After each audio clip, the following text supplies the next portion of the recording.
Bueno, siendo las 17:04 le damos inicio a esta cuarta charla del ciclo de charlas astronómicas científicas llamada Preparándonos para el eclipse 2020 en Pucón, que nos permite adentrarnos un poco en saber bien qué es este fenómeno y cuáles son sus características.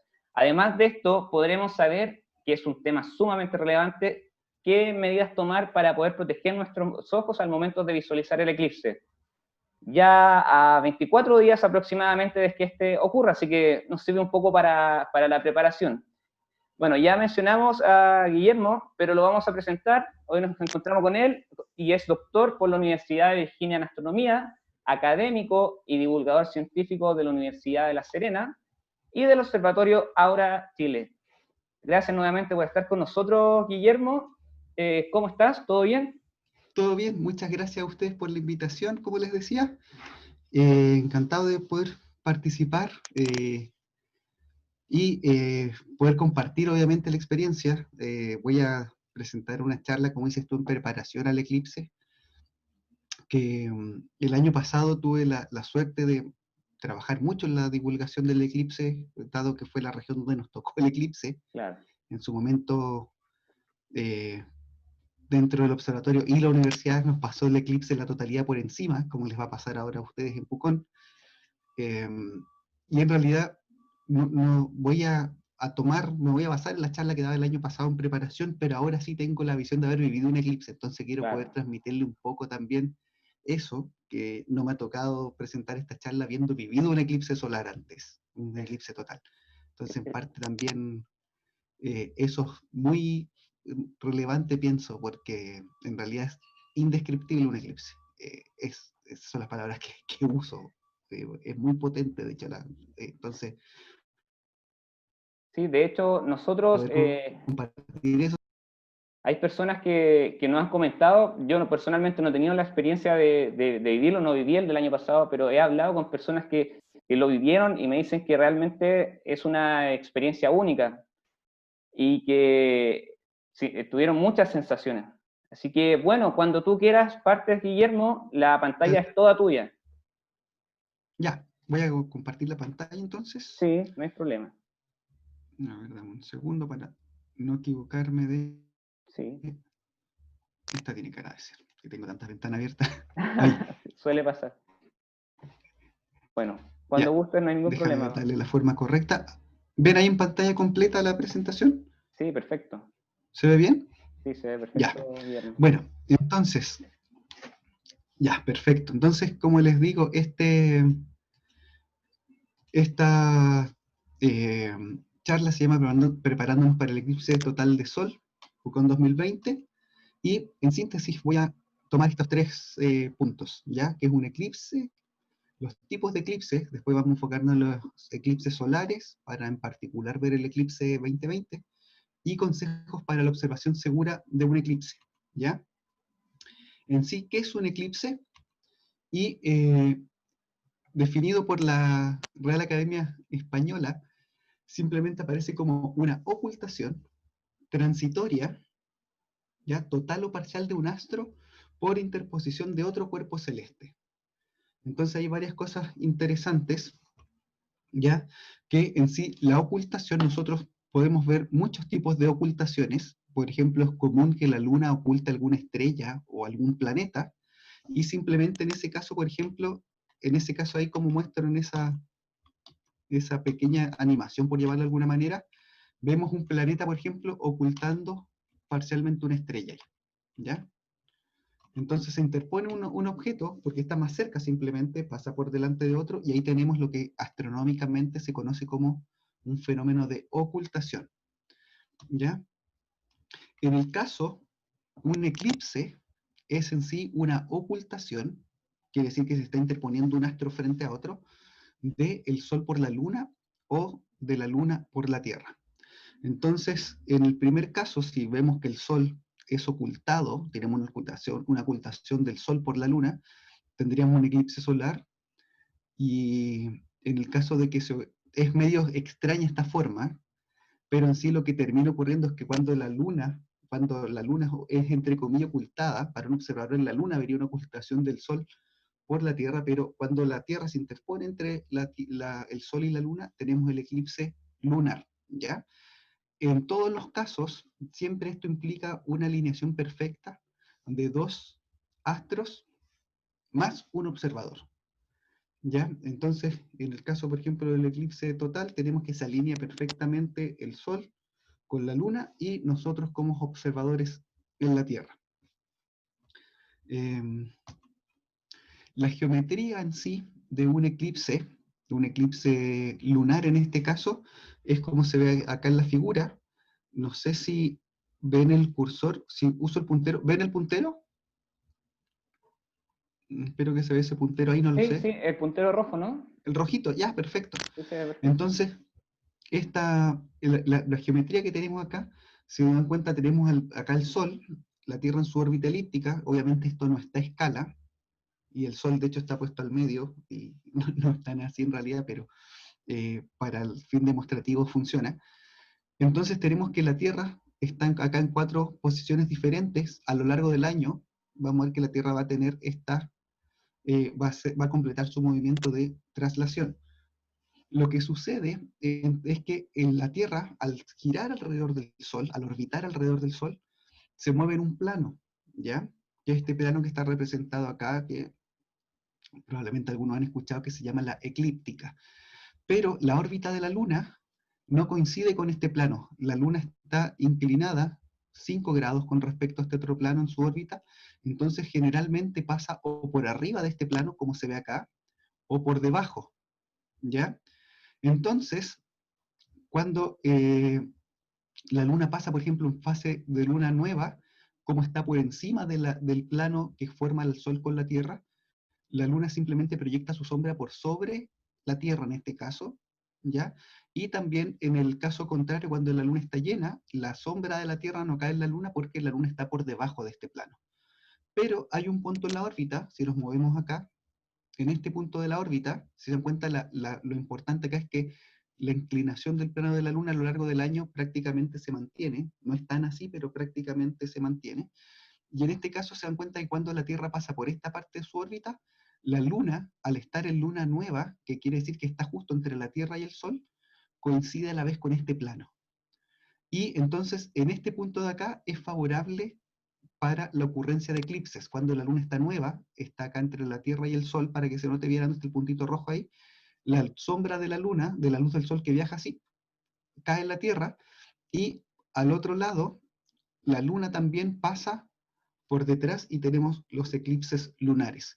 Entonces, es muy común, de hecho, que cerca de la ocurrencia de un eclipse solar, 2 semanas antes o 2 semanas después, hayan eclipses lunares, porque es justo cuando la Luna puede pasar por la sombra de la Tierra.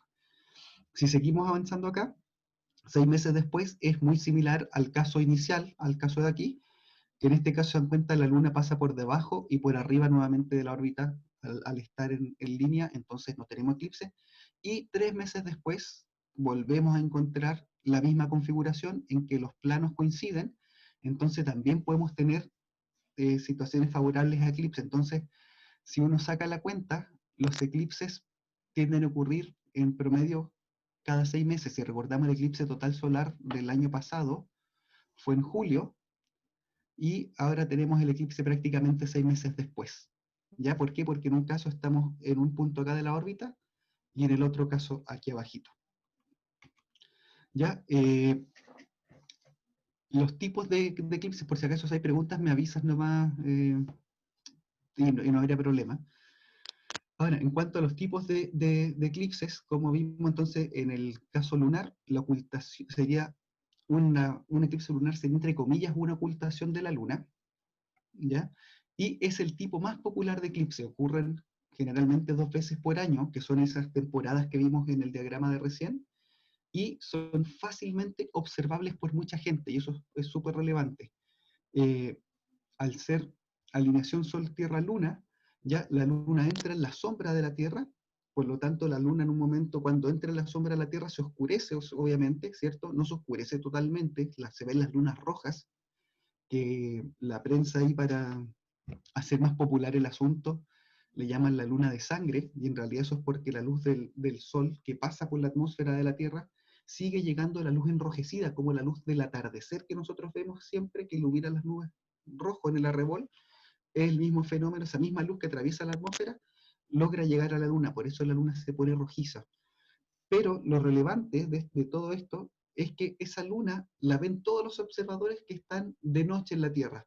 La Tierra está a un lado, somos capaces de ver la luna, ¿cierto?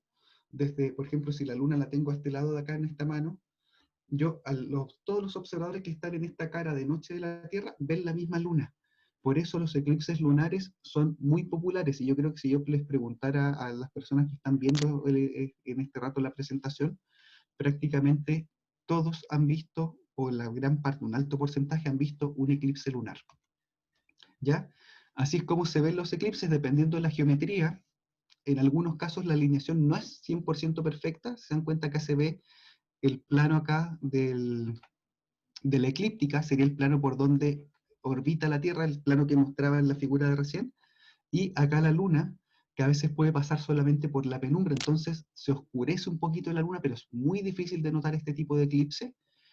Y después el eclipse parcial, cuando la luna cae dentro ya del cono de sombra de la Tierra, de la umbra que se llama, entonces ahí se ve partecita de la Tierra eclipsando la luna, que de hecho esto es muy interesante astronómicamente porque una de las pruebas que usaron los griegos en su época para ver que la Tierra en sí era redonda, siendo que la sombra proyectada en la luna correspondía obviamente a una forma de una circunferencia.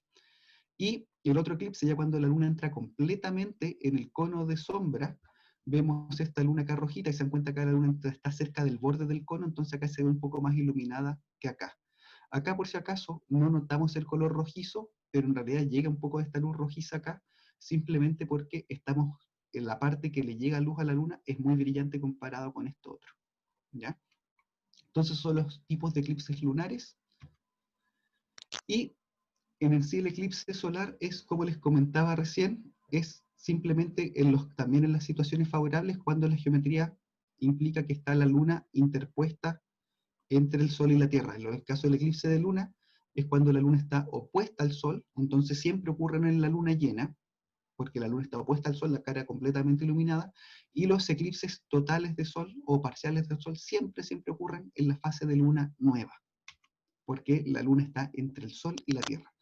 Entonces, en el caso de un eclipse solar, tenemos que es una ocultación del Sol por la luna, ya es el tipo menos popular de eclipse y ocurren generalmente 2 veces al año, pero esto es muy relevante, es solamente observable en un área localizada del planeta. Y ahora esto ustedes lo saben muy bien, que si ustedes se van de Pucón, de la zona de la franja de totalidad, simplemente no se ve el eclipse. Por ejemplo, nosotros acá en la región de Coquimbo no vemos el eclipse total, y tiene que ver con la geometría del eclipse, que la luna, al ser más pequeñita, obviamente produce una sombra localizada en la Tierra, ¿ya?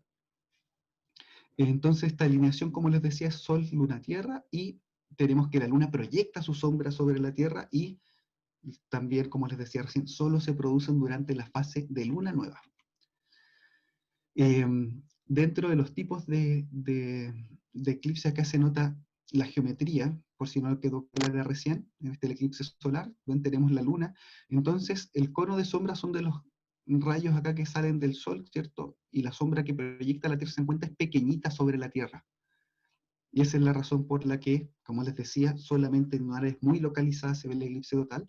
Esto es una imagen desde el espacio, miren qué increíble poder tener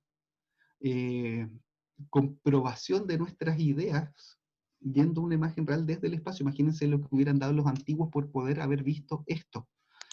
Simplemente acá vemos la forma de nuestro planeta, ¿cierto? Su curvatura ahí, y se ve la zona de la penumbra, que son áreas ligeramente oscurecidas, que es alrededor de la umbra acá, y la umbra central, que es eso, en esta parte central, es donde las personas están en ese momento observando un eclipse total solar.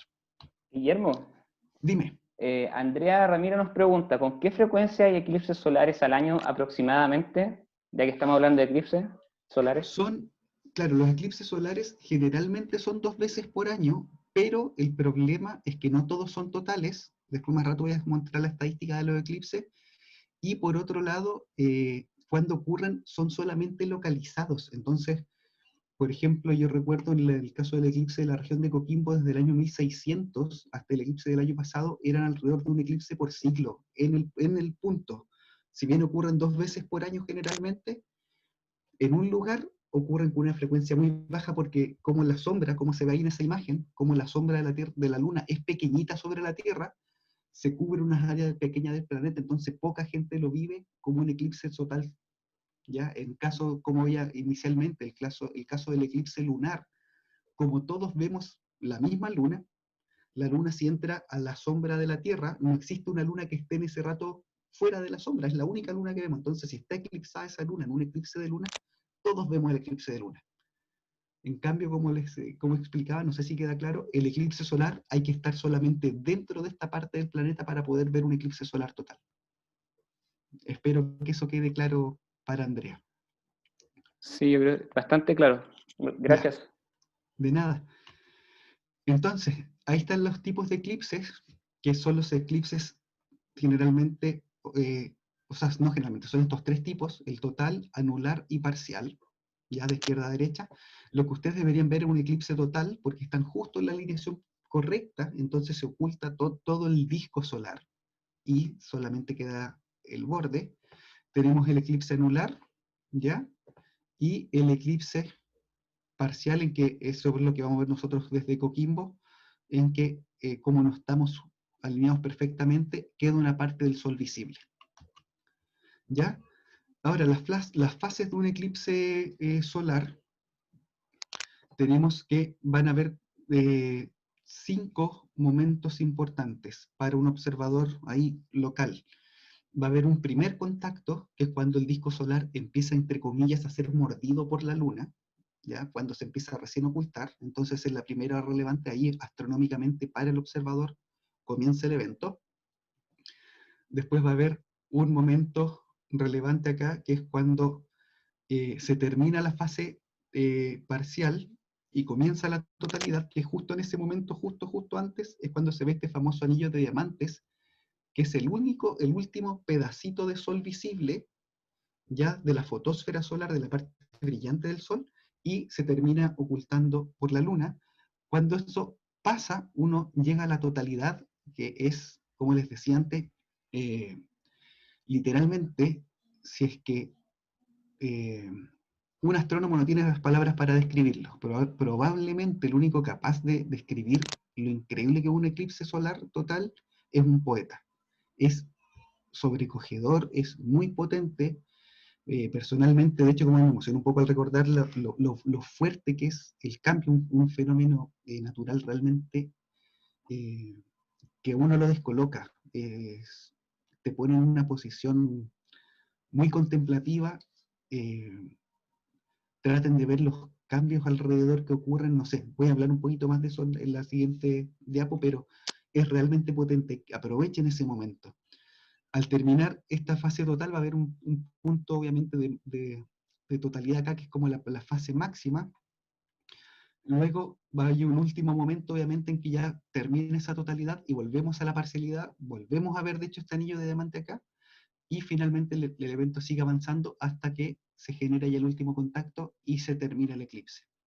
¿Ya? Esta es la fase de totalidad.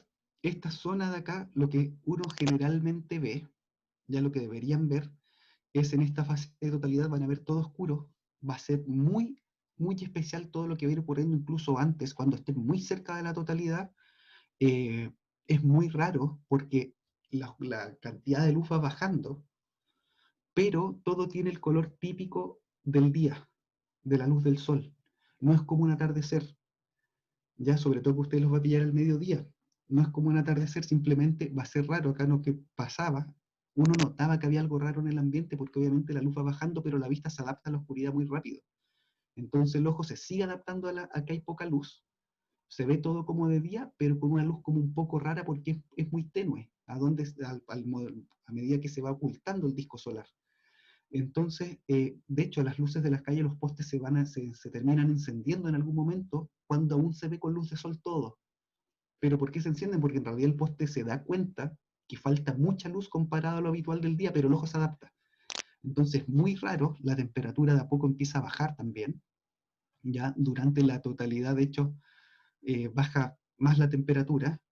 eh, van a estar ustedes mirando el eclipse, la fase total, esperando ya cuando falte muy poco, cuando aparezca el anillo de diamante, y al momento de que llega la totalidad, van a ver que de repente todo se oscurece, el horizonte alrededor sigue brillando, traten de buscar un lugar en que puedan ver el horizonte, ¿ya? ¿Por qué? Porque ustedes van a estar dentro de la sombra, pero la atmósfera alrededor, en algunos 100 kilómetros alrededor, está con luz de día. Entonces hay un color de atardecer medio extraño en los alrededores, pero ustedes están en oscuridad. Entonces es un fenómeno súper, súper especial.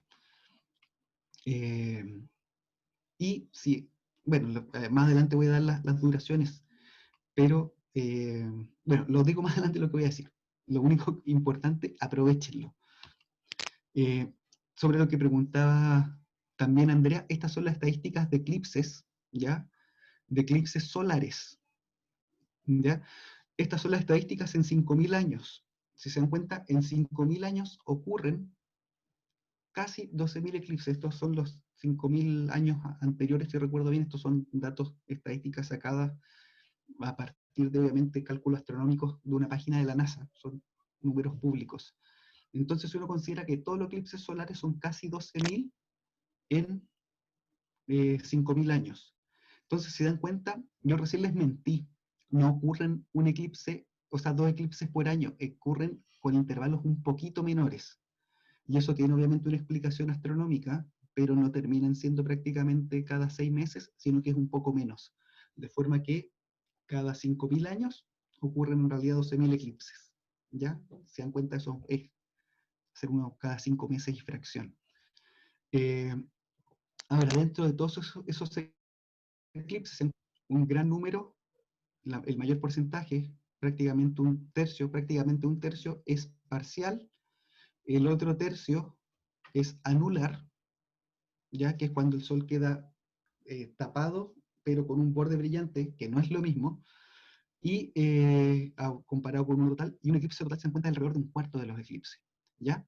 Aparece una fracción pequeñita acá de eclipses híbridos, y es que en algunas ocasiones, como la Tierra es un cuerpo esférico, ¿ya? Un geoide en sí, pero pensemos en una esfera, hay lugares en que en ciertos eclipses la sombra de la Luna, al estar, imagínense la Luna acá arriba, proyectando su sombra, pero la Tierra al ser curva, si yo estoy en la parte más lejana de la curvatura de la Luna, veo la Luna ligeramente más chica, por lo tanto en algunas partes yo veo un eclipse anular, y a medida que la sombra de la Luna va recorriendo un punto más cercano, en que la distancia Tierra-Luna es menor, el tamaño aparente de la Luna se agranda al estar más cerca del observador, y en ese caso tenemos un eclipse total.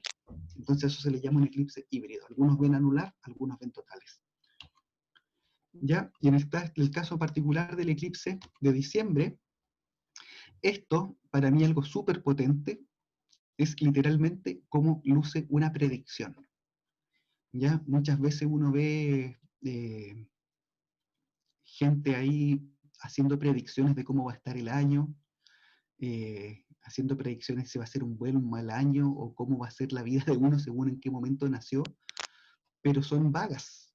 Ya, de hecho, eso apela a varias cosas de cómo funciona nuestra cabeza, en que tratamos de validar lo que creemos que pueda ser cierto y desechamos información que creemos no correcta, pero no son predicciones. Yo creo que esto es súper potente, esto muestra la capacidad que como especie hemos sido capaces de entender el mundo y de generar, de hecho, entender por medio de herramientas matemáticas, por medio del intelecto, eh, cómo funciona el mundo. Si yo les preguntara a ustedes, lamentablemente no hay una audiencia, pero yo el año pasado cuando daba esta charla para el eclipse, y si uno pregunta, ¿cuánta gente cree que no va a haber un eclipse el 14 de diciembre, alrededor del mediodía? Y nadie pensaba que no. Eh, y obviamente, si se dan cuenta, esto es una predicción científica, y es el mismo tipo de predicción científica, basada en los mismos principios, que alguien, por ejemplo, ahora nos dice que la pandemia la vamos a superar cuando hay una vacuna y que las vacunas son seguras de ponerse. Es el mismo razonamiento de fondo, es el mismo método científico aplicado a diferentes ámbitos del conocimiento. ¿Ya? ¿A qué voy con eso? que las predicciones, el método científico y la ciencia es capaz de hacer predicciones que son contrastables. Y tanto un eclipse como la efectividad de las vacunas se basan en los mismos principios contrastables y son parte del consenso científico.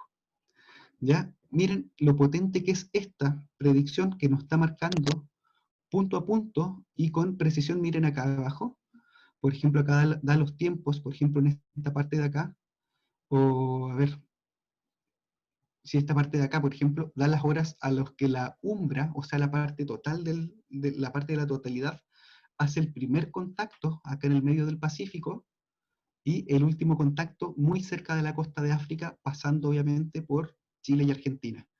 Fíjense la predicción con una décima de segundo.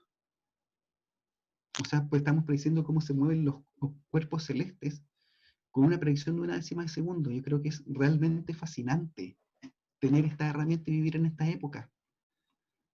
Piensen lo potente que es. Y eso es método científico. A lo que hoy no desconfíen, o sea, cuestionen las cosas científicas, pero entiendan cuál es el método y por qué se está, ahí dice ciertas cosas que se validan y ciertas cosas que no. ¿Ya? Las predicciones, si van a este sitio que puse acá abajito, voy a esperar ahí que se vaya eso que aparece ahí, ese sitio que está abajito nos muestra, estos son datos que ustedes pueden ir a encontrar un mapa, ya con las mismas predicciones de la NASA, en que aparecen los tiempos. Esto es justo para Pucón. Se dan cuenta, la duración del eclipse son 2 minutos 8 segundos prácticamente, con una oscuridad total. Ya el inicio del eclipse, acá están los 5 tiempos que les mencionaba antes, el inicio del eclipse parcial, estos son en hora tiempo universal, tienen que restar 3 horas, así que esto sería las 11:41, ya con el sol casi a 60 grados y azimut 67, quiere decir eso es alrededor hacia el noreste-este. La parte total, acá tienen la hora, a las de 1:03 minutos y 20 segundos. ¿Ya? Ahí está el máximo del eclipse, se encuentra justo entre medio con 72 grados de altitud, que es bastante, y el fin de la etapa de la totalidad a las a las 1:05 minutos y 27, casi 28 segundos. Y el fin de la etapa total alrededor de las 2:30 de la tarde. Ya, lo que les decía, la fase total, de hecho este eclipse es más corto que el eclipse del año pasado, acá en la cuarta región. Si no saben y no tienen el equipamiento para tomar fotos, para hacer cosas, no se preocupen de nada, preocúpense de vivir el eclipse, disfruten, como les digo, observen la naturaleza, observen los cambios en el entorno y qué sienten ustedes en ese momento, porque se pasa volando, es muy rápido, y como les digo yo que desde chico he sido un observador de la naturaleza, desde muy chico quise ser astrónomo, nunca pensé que un eclipse iba a ser tan potente, y por lejos es el fenómeno natural más increíble que he visto en mi vida. Así que aprovechenlo, es lo único que les puedo decir. Esto es cómo se ve el eclipse en la plena totalidad para Pucón. Algo interesante es que obviamente el día se transforma en noche, ¿ya? Van a ver algo que me olvidé de mencionar, que alrededor del Sol se va a ver como un sol negro, como si el Sol fuera así como una especie de sumidero, porque se ve negro, pero el alrededor del Sol, ¿ya? La zona alrededor del Sol sigue brillando porque lo que uno ve es la corona. Déjenme volver a una slide anterior. La corona, que es esto que se ve acá, ¿ya? Esta es la corona solar, que es una capa muy tenue del Sol a una altísima temperatura, muy alta temperatura, del orden de millones de grados. Y de hecho, si uno pudiese tomar una imagen, tú puedes de hecho tomar una imagen con que no olvidé incluirla acá, con un teleobjetivo, por ejemplo, de 300 milímetros, uno logra de hecho ver estas líneas que muestran el campo solar, el campo magnético del Sol. Ese sería el norte y sur solar, ¿ya? Y esto que vemos acá son las líneas magnéticas del Sol que se marcan en la corona, porque la corona en sí son partículas eléctricamente cargadas, o contiene partículas eléctricamente cargadas, ¿ya? Entonces siguen los campos magnéticos. Esta corona, la forma de la corona va a variar qué tan intensa esté según el ciclo solar. hay ciertas páginas de ciencia que logran hacer predicciones de cómo va a estar la corona solar a ciertos días más, entonces uno se puede hacer una idea, pero tiene un aspecto medio fantasmagórico, tenue, pero que está ahí alrededor del Sol, es muy increíble de hecho. Y obviamente la forma en que los astrónomos se descubrió y se pudo estudiar inicialmente la corona solar fue durante los eclipses, de ahí parte de su importancia. Ya, en eso estaba acá.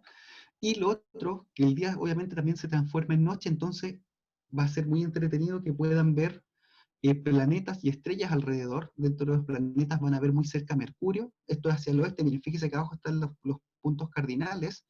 Tenemos norte y el noreste. Hacia acá tenemos el noroeste y hacia acá el este. Entonces, obviamente, acá se ve lo que es la eclíptica, que es el plano que aproximadamente contiene el sistema solar. Acuérdense, la eclíptica en sí es el plano donde orbita la Tierra. Pero como el sistema solar es bien planito, por decir de alguna manera, todos los planetas giran casi uno junto con el otro en un plano muy similar, uno ve en este plano, que es por donde también pasa la Luna, que obviamente la Luna está acá al medio, ahora justo al Sol, se ven los otros planetas. Entonces van a poder ver Mercurio, Venus, y acá se va a ver Júpiter y Saturno muy juntos, que de hecho el día 21 van a estar en conjunción, o sea, una semana después del eclipse, van a estar en conjunción, uno muy muy cerca del otro de hecho. Los que son astrofotógrafos, aprovechen la oportunidad porque se van a ver los dos planetas muy cerca, y ya van a estar bastante cerca en el cielo, así que se van a ver ahí juntitos, ¿ya? Y como les decía, aprovechen de ver también, de contemplar el horizonte. Ustedes van a estar en una zona en que están dentro de una parte de sombra, pero alrededor sigue llegando luz solar y sigue iluminado, así que en sí es muy, muy especial la forma. Dado que ustedes están en una zona que es obviamente más verde que acá, eh, traten de ver si los animales cambian, hacen algún cambio de alguna manera, las aves, otros animales que hay alrededor, vivan el momento, observen, es muy lindo. ¿Ya? Ahí está la altura del Sol, entonces esos 72 grados es eso de ahí, es bastante alto, así que no creo que haya ningún inconveniente, asegúrense obviamente de ver el Sol al mediodía. En el caso del eclipse solar, a nosotros nos pasó que era muy, muy complicado. El Sol estaba apenas a 13 grados de altura, muy, muy cerca del horizonte, entonces había que buscar lugares especiales en que no nos... La topografía, obviamente, de la región esta es mucho más, con mucha más serranía, entonces había que buscar lugares en que no hubiese problema, pero ustedes no deberían tener problema, pero aún así, precauciones, asegurarse el día anterior que a la hora del eclipse pueden ver el Sol sin problemas, ya desde donde piensen ver el eclipse. Esta imagen, si quieren buscarla, entren en stellarium.org, es un programa software libre, open source, que pueden instalar en su computador, independiente del sistema operativo, si quieren ver cómo va a lucir el cielo para el eclipse, o en otras partes, también otras épocas y otros lugares del mundo. ¿Ya? Y el tercer punto, obviamente relevante de esta charla, ya, miren, a mí me gusta mucho ver las cosas 2017 en Estados Unidos. Estas son las búsquedas en Google, ya normalizadamente el pic de búsqueda 100% ahí. Acá está la fecha y hora, ven, agosto 21 a las 7:28 pm, es mucho más bajo, pero aún así hay un pic de búsqueda de gente que dice que le duelen los ojos. ¿Ya? Entonces, eh, eh, no miró con los recaudos necesarios el fenómeno. Lo importante, se fijan la forma que tiene acá el Sol, esta es la fase parcial, ¿ya? Que tenemos aquí. Si se fijan, toda esta superficie del Sol, ¿ya? Obviamente está emitiendo energía, que a nosotros nos llega en forma de luz, ya sea luz visible, luz ultravioleta, luz infrarroja. Ya también en ondas de radio, pero nuestros ojos obviamente no lo perciben. Pero lo relevante es que fíjense, todo esto produce energía, y si uno ve, si uno viera por pedacito de Sol, incluso esta última parte de acá, ese pedacito chiquitito que ven ahí justo antes de la totalidad, ese pedacito pequeñito que queda visible del Sol, aún tiene la misma cantidad de energía por unidad de superficie. si bien a ustedes en ese momento les llega menos luz a los ojos porque gran parte del sol está tapada, ese pedacito de sol sigue siendo y emitiendo la misma cantidad de energía por pedacito de superficie, ¿se entiende? ¿Por qué les digo esto? Si uno ve cómo funciona el ojo, ya cuando uno tiene un objeto y hay un lente, este objeto produce una imagen en esto que está acá, en el fondo del ojo, todo esto que está al fondo acá, desde aquí, esa membrana que recubre todo acá por dentro, esa es la retina. Y en la retina es donde este lente produce una imagen, ¿ya? De hecho, la retina se encuentra, envuelve todo el ojo, por eso nuestra visión es de prácticamente más, alrededor de 200 grados, ¿ya? Porque todo esto que produce la imagen acá es capaz de captarlo la retina, pero nosotros miramos acá, vamos a ver nuestro foco de atención, está en esta zona acá la retina, la fovea centralis, y se producen las imágenes de los objetos que yo miro. ¿Qué es lo interesante? Si ustedes ven cómo funciona el ojo, es exactamente igual a un lente. En este caso, este es un lente de cámara enfocando una ventana, y si se fijan acá, se está produciendo la imagen de lo que ve el lente. ¿Se dan cuenta? La imagen de la ventana proyectada. En el caso de la retina, ya es exactamente lo mismo. Ustedes en este rato están viendo la pantalla, no sé si su celular, computador, lo que ven ahí y mi cara que están viendo en este rato, de hecho se forma la imagen de todo lo que ven, se está formando una imagen invertida en su retina. ¿Qué sucede? Cuando ustedes ven esto, la imagen en la retina va a tener de hecho esa forma. Miren, les voy a mostrar una imagen, creo que esta técnica se llama tomografía, esa es una retina. Fíjense la forma que quedó marcada acá, ¿se dan cuenta ese Pac-Man que se ve ahí? Esa forma de Pac-Man es de hecho alguien que miró el sol durante la parcialidad sin cuidarse los ojos y la retina dañada. Si se fijan, esta parte más blanca, esta área más blanca que se ve acá, es la zona de la fóvea central, que es donde mayor cantidad de células sensibles nosotros tenemos, de conos, y es lo que nos permite, ustedes se dan cuenta, uno puede leer solamente donde fija la vista, ve muy nítido, pero en los alrededores no ve. Y eso es porque solamente en esta zona central es donde tenemos mayor resolución. Por lo tanto, uno justo, si miran el eclipse, van a poner la imagen del sol justo en el centro de atención de su vista, y se van a dañar justo el centro más sensible con mayor resolución del ojo. ¿Ya? Por lo tanto, totalmente necesario. Nosotros el año pasado tuvimos una campaña súper fuerte, de hecho hasta de regalar lentes. No se les ocurra mirar el eclipse en su fase parcial sin lentes. Asegúrense que sean lentes certificados, pero por favor no se les vaya a ocurrir hacerlo, porque en pocos segundos, como les decía, se pueden dañar la vista, en súper pocos segundos. Ya este link que lo pusimos desde el observatorio en línea el año pasado, todavía está disponible. Si ustedes ingresan ahí, van a ver varios consejos de observación segura. ¿Ya? Lo que les decía, por eso es importante, miren, si se fijan, a medida que el sol se va tapando, se vuelve a traer un cachito pequeñito del sol, va a generar un daño con la forma pequeñita del sol, y de hecho lo que termina pasando, el sol al irse oscureciendo, como llega menos luz al ojo, el ojo es capaz de mirar. No ocurre esa sensación típica que uno mira al sol hacia arriba, y como es tan brillante, uno tiene esa reacción de no poder mirar y cerrar los ojos y apartar la vista. Llega un punto, como antes les decía, que era por ejemplo ese de ahí, la cantidad de energía, si ustedes ven esto de acá, ese pedacito dejaría un daño con esa forma chiquitita ahí, porque la cantidad de energía que llega a la retina sería exactamente la misma en el pedacito aún visible de sol. Así que por eso, por favor, cuídense la vista y promuevan el mensaje con las personas que estén con ustedes, por favor. Es muy relevante. ¿Ya?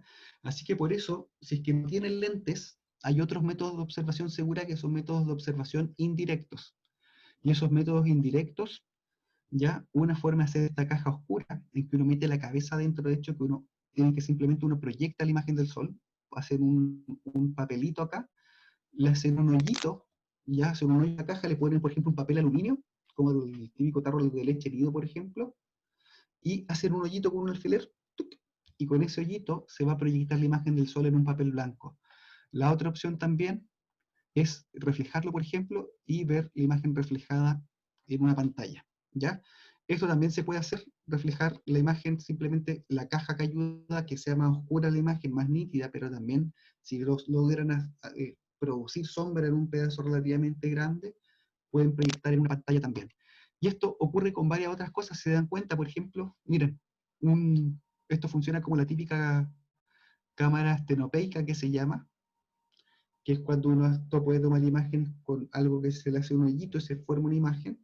Por ejemplo, miren, un colador proyecta la forma que tiene el sol. Cada hoyito se transforma en una cámara, ¿ven?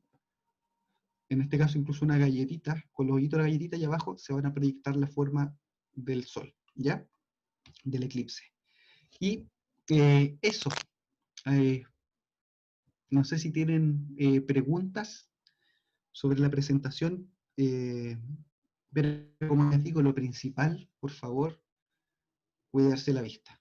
Es lo principal, si es que sacan una conclusión de esta charla, es esa, cuidarse la vista. Y probablemente no lo dije durante la totalidad, es seguro mirar sin los lentes, de hecho, porque ya la corona es tenue, es muy tenue, entonces no hay riesgo a la vista. El riesgo ocurre cuando estamos en fase parcial, que se ve la fotosfera solar, que es la superficie brillante que vemos usualmente en el día. Eso. Perfecto. Guillermo, muchas gracias por tu presentación, que nos ha informado de cómo cuidar nuestra vista y de las características del eclipse. Dentro de esto, bueno, si tienen preguntas, la dejan en el chat sin ningún problema. Y bueno, yo te quería consultar respecto a los fenómenos que no vemos regularmente, como es la corona solar y las células de Bailey. En tiempo, ¿cuánto sería aproximadamente lo que vamos a poder presenciar estos dos fenómenos que no vemos regularmente? Y además, ¿hay alguna teoría que se pueda validar en un eclipse? Porque estaba leyendo por ahí que la teoría, perdón, la fuerza de gravedad se podría validar con este fenómeno. Esa es mi primera pregunta. Ya, en sí, mira, si recuerdo bien, tú hablas de esas perlas de Bailey que le llaman, que son las últimas puntitos que se ven al cubrirse, que ocurre después de este efecto anillo de diamante. Eso que tú mencionas son, dado que la luna es rugosa, ¿cierto? Así que su propia toque como un disco perfecto que oculta el sol, sino que termina pasando luz por algunas partes y otras no, como si viéramos una cordillera, ¿cierto? En perspectiva, y se ven así, ¿cierto? La forma irregular.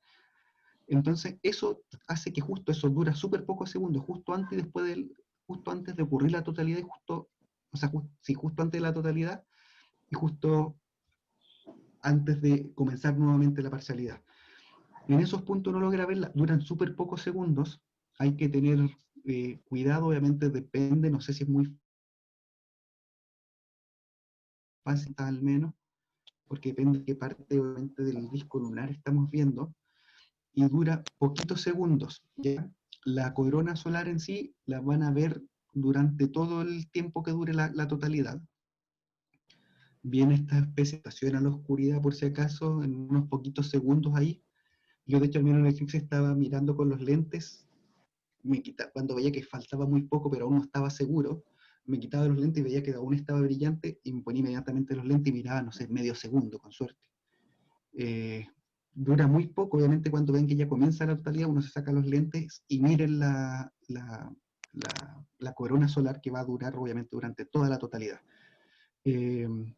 Dentro también de las cosas que se validan, de hecho nosotros el año pasado hicimos un experimento acá con estudiantes entre el Observatorio Cerro Tololo, entre Aura y la Universidad de La Serena, de poder medir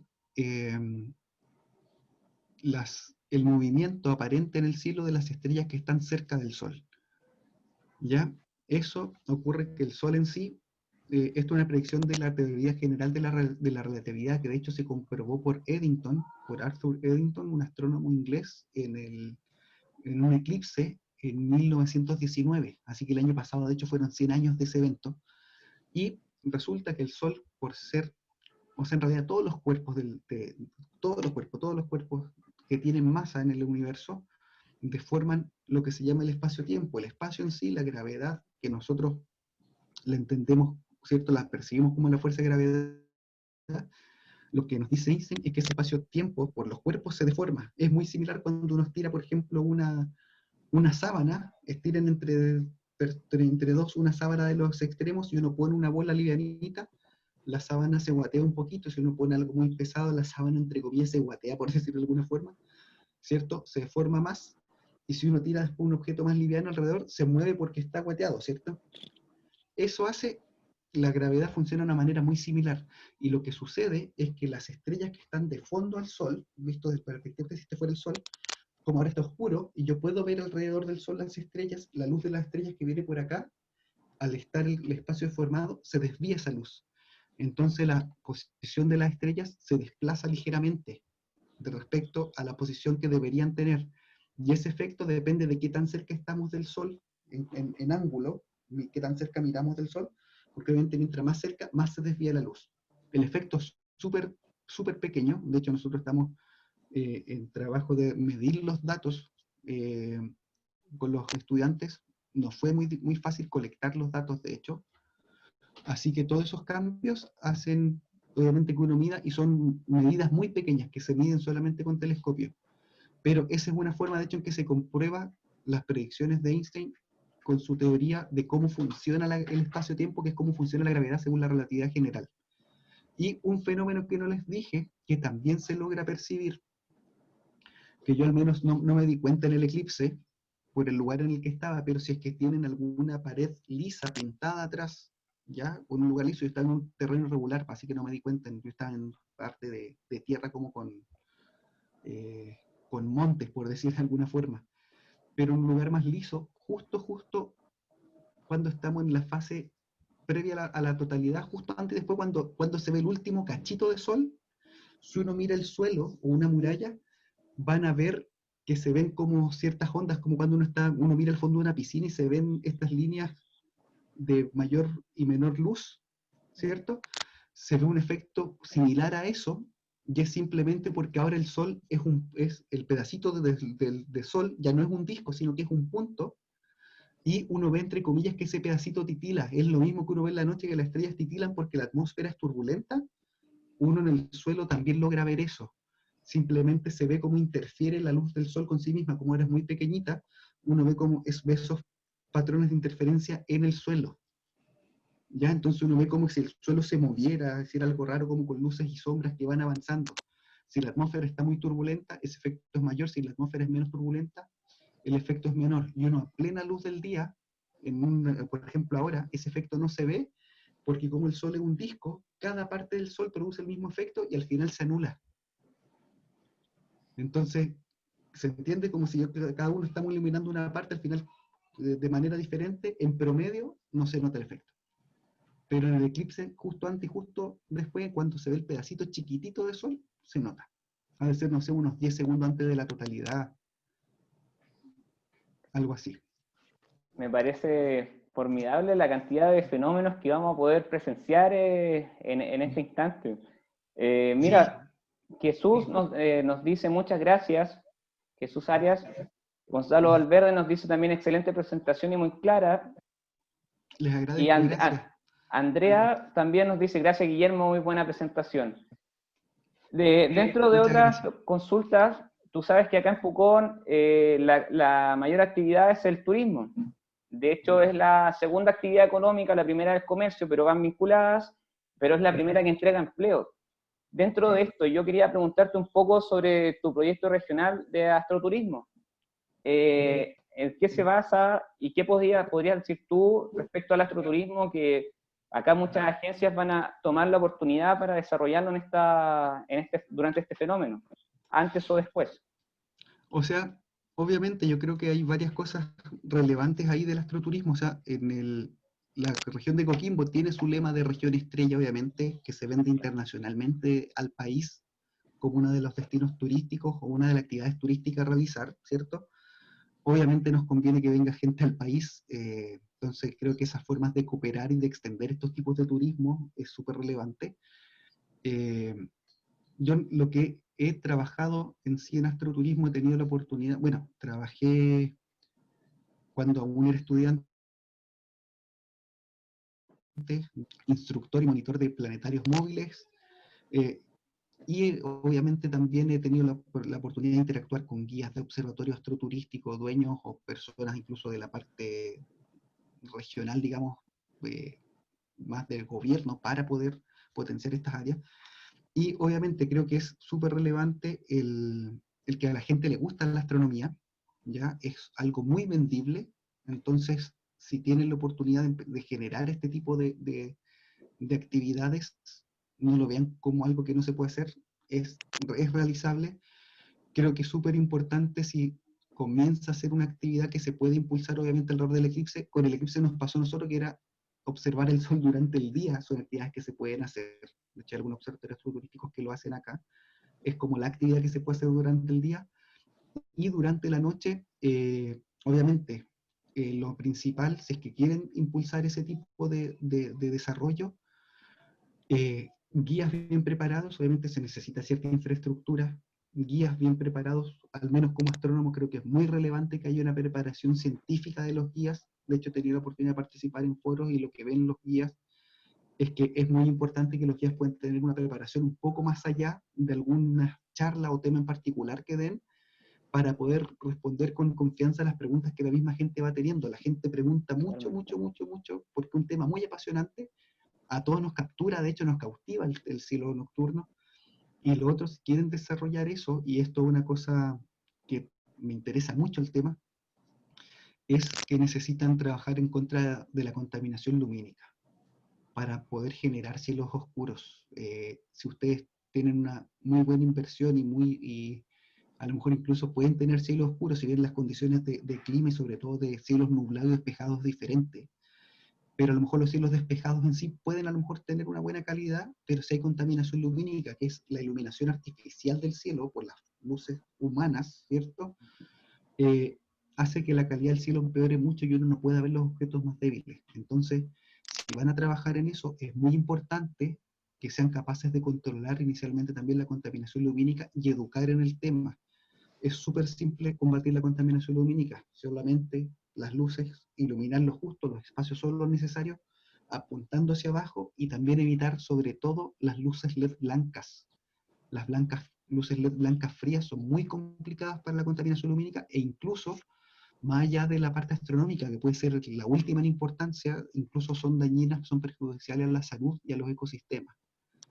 Sobre todo la luz blanca, fría, que es la luz muy azul. De hecho, la luz azul a los humanos nos inhibe la segregación de melatonina en la noche. Y eso pasa cuando las luces son muy azul y las luces LED frías, a Lo diferencia mismo de los pasa luz que con la teníamos flora y fauna, antes. pasa lo mismo. O sea, Sí, con la fauna, sí, perdón. Sí. sí, con la fauna sí. Y las faunas pueden tener otros ciclos, o por ejemplo, ciertas aves que vuelan guiadas por estrellas o cosas, son afectadas por contaminación lumínica. Las polillas son atraídas a las luces más azules con mayor problema. Las polillas también son polinizadoras, por ejemplo. Entonces, hay hartos temas, un tema súper, no solamente astronómico, un tema prácticamente de salud pública. Claro. Entonces, si quieren impulsar el astroturismo, yo pienso que es siempre útil, o de hecho puede ser un complemento a todas las actividades. Perfectamente ustedes pueden tener todo el turismo que tienen durante el día, con los volcanes, los ríos y cosas, y durante la noche se puede complementar con astroturismo. Uno puede perfectamente tener lugares, qué sé yo, de degustar una tabla y unos vinos y a la vez astroturismo. O sea, es totalmente posible, pero para eso tienen que cuidar mucho el entorno donde se hace el astroturismo. Totalmente, y algo que nos sirve para la diversificación de nuestra oferta. Mira, Sí, o sea, en todo orden es positivo, como te digo, incluso es positivo hasta para el medio ambiente. De hecho, algo que yo siempre pienso, ahora con las luces LED como son tan baratas, se está sobreiluminando. En vez de haber bajado la potencia de las luces, se mantiene una potencia similar, pero como las luces más eficientes, se sobreilumina los lugares. Y de hecho, ni siquiera usamos la visión adaptada a la oscuridad, terminamos en un régimen de visión que es innecesario en la noche y al que no estamos adaptados porque evolutivamente no evolucionamos así. Este tipo de luz durante la noche lo estamos viviendo, probablemente esta es la primera, segunda generación que lo vive. Es un tema bien, muy apasionante de discutir, y eventualmente la norma lumínica que tenemos en la región acá, de la segunda a la cuarta región, para proteger los cielos astronómicos, eventualmente podría terminarse expandiendo al resto de Chile, y acá en estas regiones de hecho tener una norma aún más estricta, pero sería positivo, como te digo, porque incluso una iluminación, por ejemplo, cuántas veces hemos discutido por las centrales a carbón, ¿cierto?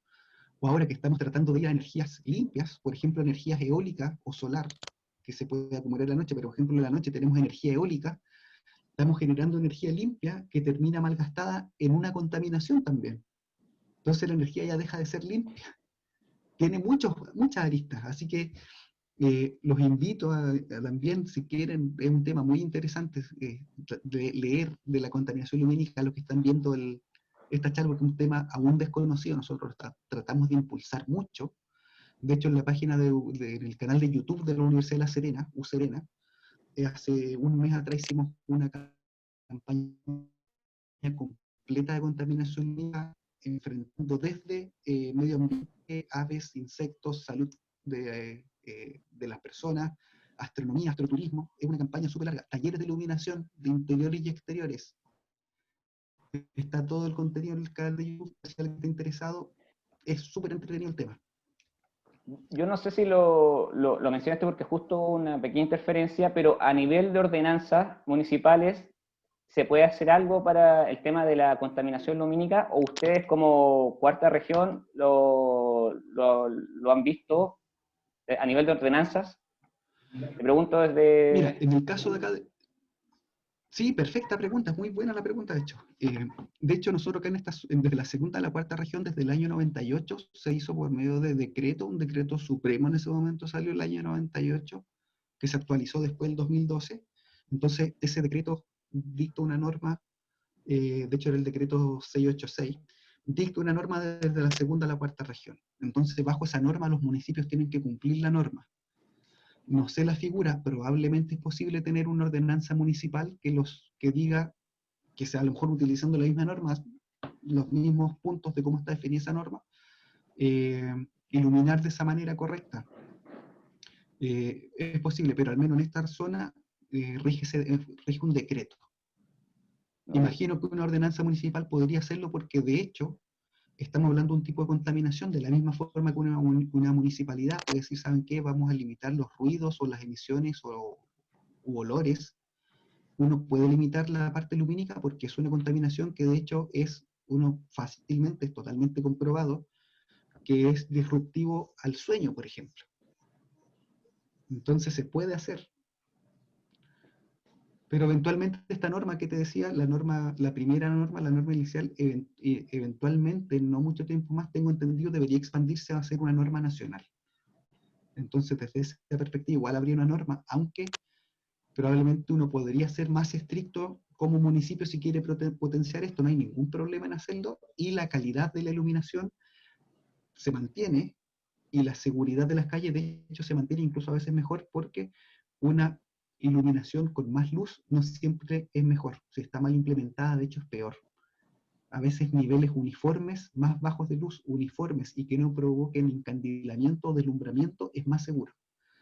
Y finalmente, la seguridad pública no pasa por un tema de luz. La luz afecta en un valor muy pequeño la cantidad de luz, pero pasa por otro tipo de soluciones que van más allá, obviamente, de la luz.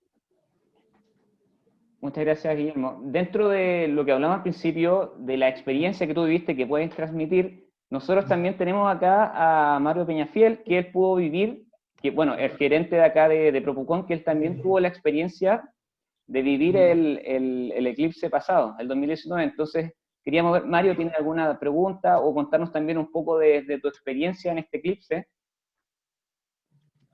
Hola, buenas tardes, Guillermo, buenas tardes y gracias, muchas gracias por el tiempo y la disponibilidad de presentar esta charla, que es súper interesante. Creo que nos quedamos cortos con toda la información que nos puede entregar De verdad que espero que esta charla va a quedar grabada, así que quienes pueden repetirla, la pueden compartir luego de nuestro canal YouTube. Y sí, el año pasado tuve la oportunidad de ver el eclipse, y tal como dice Guillermo, ver el objetivo principal es disfrutar plenamente ese fenómeno, porque de verdad que es sobrecogedor, y ya lo he dicho en más de una oportunidad, y creo que nos cuesta. Yo hace un poco, una de las primeras preguntas, quise hacerle un comentario a Guillermo sobre cómo podemos motivar a la comunidad de Pucón. Pucón, en el sur de Chile, no tiene esta pasión y este conocimiento del mundo astronómico como la región de Coquimbo, la región estrella, como ahora es llamada, ¿no es cierto? Entonces, como no está involucrado, en estos momentos, si andas en la calle, se sabe poco de lo que es el eclipse o lo que va a pasar. No hay información. De hecho, las autoridades tampoco, por el tema de pandemia, por el tema económico, nacional, tampoco hay una campaña muy intensa como se hizo en la región de Coquimbo con tanto tiempo. De hecho, estamos a 25 días de comenzar el eclipse y no tenemos absolutamente ninguna información ni la comunidad. Nosotros como Propucon sí hemos sacado información que hemos puesto en el centro comercial. Tenemos una gigantografía de 14 metros, muchos paneles que gracias al apoyo de la Universidad de La Serena, la Municipalidad de La Serena y algunos observatorios nos han entregado información que hemos querido traspasar a la comunidad. Entonces, ¿algún comentario, Guillermo, sobre cómo podemos a las personas del sur de Chile, de esta pequeña y bellísima ciudad de Pucón, cómo podemos involucrarlas en este eclipse, además de la seguridad que se debe tener con el daño ocular, ¿no es cierto? Como lo mencionaste hace un rato.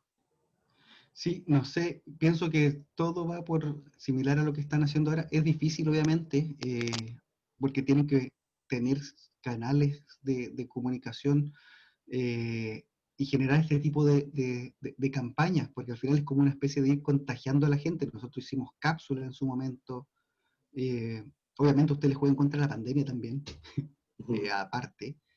Y nosotros hicimos cápsulas informativas y estuvimos constantemente posicionando el tema en medios y en redes sociales, dando este tipo de información, invitando a la gente a observar y tratando de compartir material desde diferentes ámbitos. Pero obviamente es difícil, depende del tamaño de los equipos, de las alianzas que se pueden hacer al final. Además, tratando de que la gente, como quien dice, contagiar y hacer un aspecto de bola de nieve a la larga, de poner el tema en boca de la gente, pero es difícil, ¿eh? Pienso Súper yo, difícil, sí. de que eso, porque al final terminan siendo trabajo. Nosotros, algo que podría ser relevante, nosotros hicimos un trabajo interdisciplinario muy fuerte.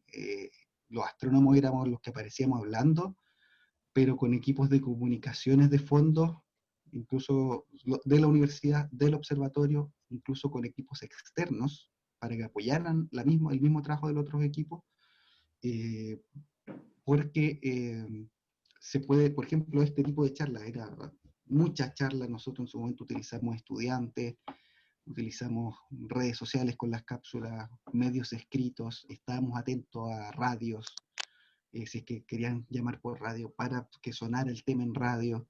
Entonces, tratar de llegar por todos los medios posibles, eso fue lo que hicimos, y con equipos de trabajo que se comprometieran a la labor por todas partes. Como te digo, aprovechamos todo lo que teníamos a mano. Bien. Bueno, hay gente que se ha pronunciado, y Renato Enríquez Arenas nos dice muchas gracias, gracias, y Andrea consulta, ¿alguna red social para seguir a Guillermo? Yo estoy en Twitter generalmente, aunque no todo astronómico, el Twitter más personal, pero como Guille Damke, lo tenía recién ahí estaba en la última slide ahí, de hecho, ahí abajito. En Instagram estoy igual, pero no estoy participando tanto, pero ahí generalmente, más que nada por cualquier lado, igual si es que hay cosas astronómicas, a veces trato de ir compartiendo cosas por esas redes. Perfecto, Guillermo. Y para ir cerrando, bueno, darte las gracias, de verdad que una charla muy didáctica y, bueno, profesional, científica. Gracias. Muy, muy completa. Darte las Muchas gracias gracias. por participar con nosotros. Les doy las gracias a ustedes por la invitación, de hecho. Sí. Feliz yo de poder compartir con ustedes esto y ojalá se contagien y ojalá vivan el momento, en serio, es maravilloso, es sobrecogedor, se van a quedar sin palabras, disfrútenlo, es lo único que les puedo decir y cuídense los ojos. Muchas Sí, gracias. toda la razón. A todas las personas que nos están escuchando, les informamos que las charlas de esta semana no acaban acá. De hecho, mañana a las 6 de la tarde tenemos una charla que se llama ¿Qué nos puede enseñar un eclipse de sol sobre el ambiente espacial de nuestro planeta? Con Pablo Muñoz, también de la Universidad de La Serena, que me imagino que Guillermo es colega tuyo, Guillermo. Sí, sí, un colega, bien querido colega de acá. Físico él. Perfecto. Entonces quería recordarle también que sigan nuestras redes sociales, nuestro canal de YouTube donde quedarán guardadas todas las charlas, nuestra página web donde también habrá información de todo lo que estamos realizando para este Eclipse 2020. Sin más que decir, muchas gracias por estar con nosotros. Buenas tardes. Chao, Guillermo, muchas gracias. Chao, Muchas Mario. gracias. Chao. Hasta Gracias. luego. Chao. Chao.